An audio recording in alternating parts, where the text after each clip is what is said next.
શ્રી વલ્લભાધીશ કી, गिरिराज धरण की जय, श्याम सुंदर श्री यमुने महारानी की जय, श्री गुसाई जी परम दयाल की, श्री गोकुल नाथ की जय, दाव दयाल की जय, श्री नवनीत प्रिया लाल की, अपने माथे विराजता सेव्य स्वरूप की બધાય વૈષ્ણવને જાજા કરે. જય શ્રી કૃષ્ણ, જય શ્રી કૃષ્ણ. વરસાદની સિઝન, વર્ષા ઋતુ. અમારે માઈ શ્યામા જુકો રાજ. અત્યારે કીર્તન એ બધા એટલા સરસ.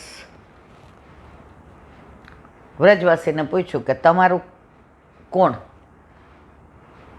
એક જ વાક્ય હું કહી દીધું, નંદ નંદન અમારો ઠાકુર અને વૃષભાન દુલારી અમારી ઠાકુરાયણ. બીજાથી અમારે કાંઈ કામ નથી. બસ આ બે અમને ઓળખે છે અને અમે એ બેને ઓળખીએ છીએ. એટલે અમારે આ યુગલ સરકાર સિવાય કોઈ બીજો રસ નથી. અને આજે પણ એવા કિસ્સાઓ બધા બને છે. વર્ષા ઋતુમાં નિકુંજ લીલા વધુ હોય અને મલ્હાર રાગની અંદર જે માદકતા છે, જે રોમાન્સ છે, આ લૌકિક વાત નથી કરતી હો મારા વાલા, અલૌકિક કરું છું. સામનેજીએ એકવાર સરસ નવી ચુંદડી વૃષભાનજીએ કરાવી દીધી. અંદર લાલ ચટક ચુંદડી, અંદર હીરા ને મોતી ને માણેક ને.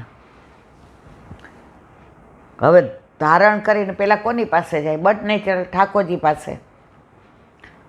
હવે ઠાકોરજી પાસે આવ્યા. વરસાદ કે મારું કામ? સામનેજી કે છે, પ્રભુ આજે જ આ નવી ચુંદડી મારા પિતાજીએ લઈ દીધી છે. જો એ ભીંજાશે કે કલર જશે ને તો તમારે તો ઠીક ગોવાળિયા છો, મારે શું જવાબ દેવો? તો તમારો ઉપરનો મારા ઉપર ઓઢાડ્યો એટલે મારી ચુંદડી ભીંજે નહીં, નહીતર હું પાછી બરસાના જઈશ. ઠાકોરજી કે ના ના ના ના ના. ઠાકોરજી પોતાનો ઉપરનો સામનેજીએ જે નવી ચુંદડી ધારણ કરી હતી એના ઉપર ઓઢાડી દીધો. હવે સામનેજી રાજી થઈ ગયા. હવે ચુંદડી ભીંજી નહીં, કોરી રહી, પણ ઉપરનો ભીંજાઈ ગયો. હવે બે નિકુંજ લીલા કરી, વિરામ આપ્યો. સાંજે ઘરે જવાનો સમય આવ્યો એટલે સામનેજીએ કહ્યું કે આ તમારો ઉપરનો હવે આપ ધારણ કરી લો. તો ઠાકોરજીએ નીલ રંગનો ઉપરનો ધારણ કર્યો. આખી ચુંદડી નીલ રંગની થઈ ગઈ અને અંદર છાપ બધી પ્રભુએ જે અલગ અલગ લીલા કરી હતી, માખણ ચોરી લીલા ને પનિહાર એ લીલા ને નૌકા વિહાર, એ બધી લીલા અંદર છપાઈ ગઈ. હવે સામનેજીનું ધ્યાન નહીં, ઉપરથી ને વડો કર્યો. ઠાકોરજીએ દ્રષ્ટિ કરી તો મંદ મંદ મુસ્કાયા,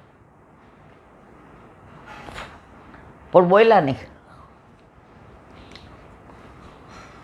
હવે પ્રભુ તો પોતાના વસ્ત્ર ધારણ કરીને આવ્યા એટલે એમને તો કાંઈ માએ પૂછ્યું નહીં.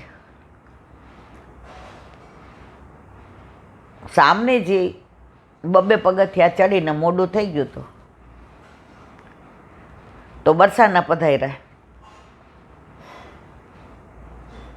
તો વૃષભાનજીને કીર્તિજી મોડું થયું એટલે રાહ જોતા હતા, જીવ ઊંચો થઈ ગયો હતો. કે બિટિયા, હવે આણે તો કીધું તું હું લલિતાને, વિશાખાને, શુભગાન, કેતકીને, સંજાવલીને રહીને બધારે ખેલવા જાઉં છું. હવે બધાને સમજાવી દીધા હતા કે તમારે ઘરે ન આવતા. ઘરે આવે તો પ્રભુ બધા પૂછે કે ક્યાં ગયા. એટલે વૃષભાનજીએ કહ્યું કે બિટિયા કોની ભેગી ખેલવા ગઈ છે? તો કે લલીને એના ભેગી. એ કે તો વાંધો નહીં, શું ચિંતા કરો છો? એ કે પણ જુઓ સાંજ પડી, વરસાદ કેવો પડ્યો, બિટિયા ક્યાં હશે, શું હશે?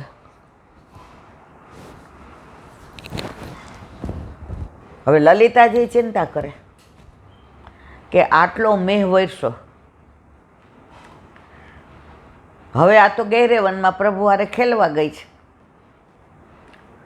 હવે વિચાર કર્યો કે હું તેડી આવું. હજી નીકળવા જાય ત્યાં વૃષભાનજીએ ખવાસને મોકલો કે લલિતને પૂછ્યો કે રાધે ક્યાં છે? હવે હા કહે તો હાથ કપાય અને ના કહે તો નાક કપાય. લલિતાજી કહે હવે કેવું શું કે અમે તો ભેગા ગયા જ નથી. લલિતાજીએ કીધું કે અમે રમતા હતા અને છૂટા પડ્યા તો મેહ અનરાધાર વરસો. મેહ અનરાધાર વરસો એટલે ઘરે આવતા ક્યાંક વરસાદ ન વરસે એવા નેવાની નીચે ઠાડા હશે. છતાંય કે તમે ઘરે જોઈ આવો, પહોંચી ગયા હશે, નહીતર મને બોલાવા આવો. લલિતાજીએ જવાબ આપ્યો હવો હપ વીંજાણીને મારી આંખ મીચાણી. હજી લલિતાજીને ઘરેથી ખવાસ આવે એ પહેલાં જ રાધેજી આવી ગયા, સામનીજી. પણ ચૂંદડી જે એમના પિતાએ નવી કરાવી હતી એ નહોતી. બાપનું ધ્યાન ન જાય. બાપને તો દીકરી એટલે કાળજાનો ટુકડો, હૈયાનો હાર, પોતાની પ્રતિકૃતિ. बिटिया इतनी देर कर दी क्या? अरे आज तो इतो मैं बरसो, इतनो मैं बरसो बाबा कि मैं एक હું છાપરાની નીચે ઊભી રહી. તો ત્યાંથી ને એક સાપ નીકળ્યો. ઓ શું થયું કાર્તિજી કે. તો હું તો એટલી ડરી ગઈ, સાપ મને કાટ્યો નહીં પણ એટલી ડરી ગઈ ને કે ત્યાં પડી ગઈ. હવે પછી ક્યારે ઊભી થઈ ખબર નહીં. લલી નહોતી માં કે વિશાખા? એ કે અમે છૂટા પડ્યા ને માં, પછીની વાત છે. માં કે કાલથી લલીને કહી દઈશ અહીંથી તેડી જાય અને અહીંથી મૂકી જાય. મારે તને એકલી મૂકે તો આ ચિંતા રહીએ ને, પણ આ ચુંદડી ક્યાં બદલાય એવી? રાધાજીએ ચુંદડી જોઈ. હવે વૃષભાનજી કે એને અંદર તો આવવા દે. પગથિયા બબ્બે ચડીને આવી થાકી ગઈ છે, હા ચડ્યો છે. એના કપડાં ભીંજાયેલા હશે, એ ભીંજાઈ ગઈ છે. ભીંજતા આવત ગેહ. કીર્તિજી કે ના પણ ચુંદડી એને નવી તમે કરાવી દીધી હતી ને, હીરા ને મોતી ને માણેક ને ટાંકેલી. ક્યાં ગયા ચુંદડી? કીર્તિજીનો અવાજ ઓછો થઈ ગયો. રાધાજી મૂંઝાઈ ગયા.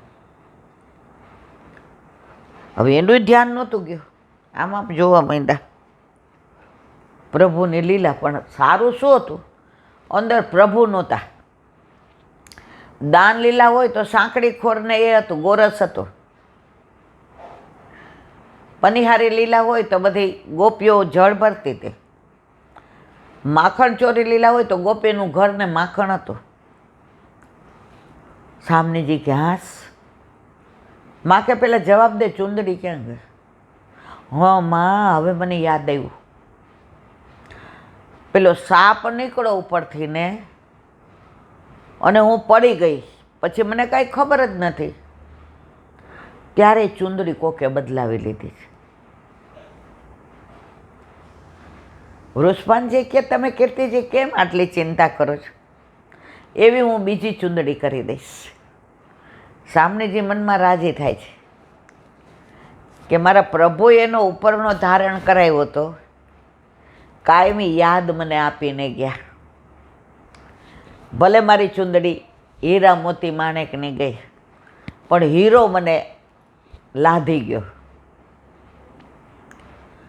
માં કે તમે ઢંઢેરો પીટાવો કે આ ચૂંદડી લીધી છે કોણે? સ્ત્રીઓ છે ને ઉતાવળી બહુ હોય અને પુરુષો કોઠા ડાયા હોય.